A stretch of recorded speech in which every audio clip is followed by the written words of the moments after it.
So get this. What in the world could possibly connect one of the most sacred texts in the Bible, a super brutal post-apocalyptic video game, and a rock anthem that shakes entire stadiums? Well, it turns out they all tap into this deep, really challenging, and, surprisingly common philosophy about what it means to just create your own way in the world.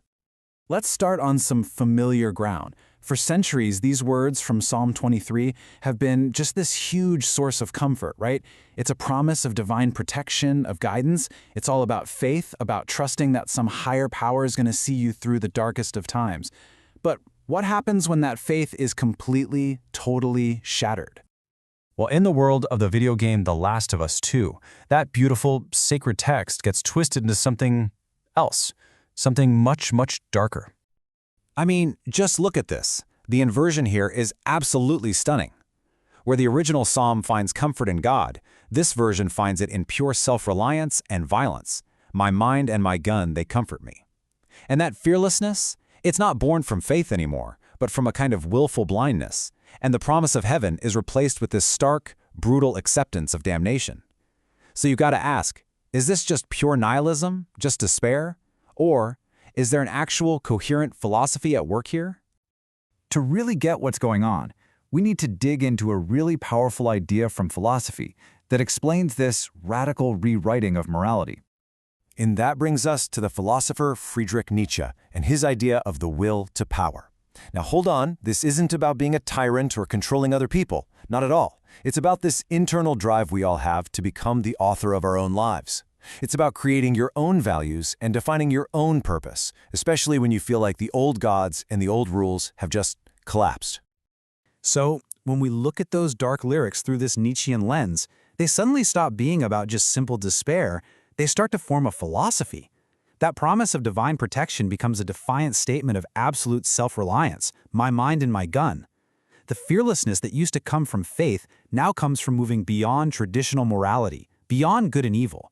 And that really shocking final line, I know when I die my soul is damned, you can actually see it as what Nietzsche called amor fati, a love of one's fate. It's this radical, total acceptance of your life and all of its consequences, without ever hoping for some heavenly reward.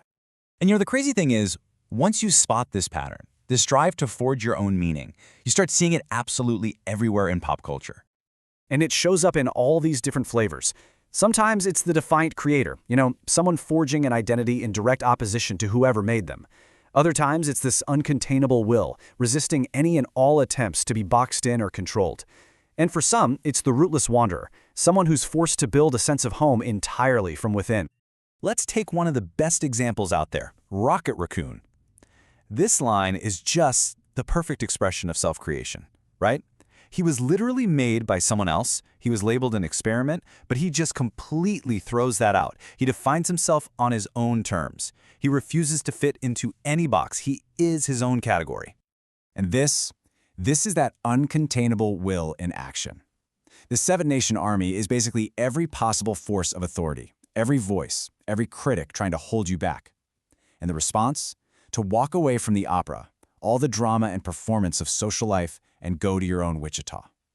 It's a choice to live a more authentic, self-directed life. This path can also be something that's born out of necessity. For someone who feels displaced, like an immigrant maybe, home can't be a physical place anymore. It has to become something you build inside yourself, a collection of memories, values, a sense of self that you carry with you no matter where on earth you are. But let's be really clear here. This is not an easy path. Forging your own way often means walking alone. And this line from Green Day just perfectly captures that profound loneliness that can come with radical individualism. It's the psychological price you pay for not following the crowd. But here's where it gets really interesting, a fascinating twist. Creating your own values doesn't always have to mean rejecting everything and walking that lonely road. Sometimes it's actually about choosing what to commit yourself to. So, you've got these two paths. On one side, you have this path of total rejection, of just breaking all the rules. But on the other, you have an equally powerful path, choosing your own rules, creating your own constraints, and then living by them with absolute integrity. And there is no better example than Johnny Cash. This famous line, it's not about him just conforming to what society expects of him. No, it's about him creating his own moral code, in centering it on his love and his commitment. He found his most authentic self not by breaking every chain, but by forging his own and then choosing to wear it. And that is a profound act of will. Okay, so we've gone from a video game protagonist to a space raccoon, rock stars, and a country music legend. Let's try to tie this all together now and find that common thread that runs through everything. The common thread is this three-step pattern we've seen again and again. First, there's a rejection of external authority, whether that's God, a creator, or society. Second, there's an acceptance of the costs, be it loneliness, judgment, or just a hard struggle.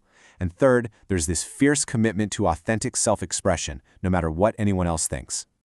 And all of this leads us to what is honestly the perfect visual punchline, a pop culture version of The Last Supper, with Rick Sanchez, the ultimate nihilistic self-creator who literally sees himself as a god sitting right there in the place of Christ. It's this brilliant, totally irreverent summary of this entire idea, taking our most sacred symbols and completely revaluing them for an age of individualism.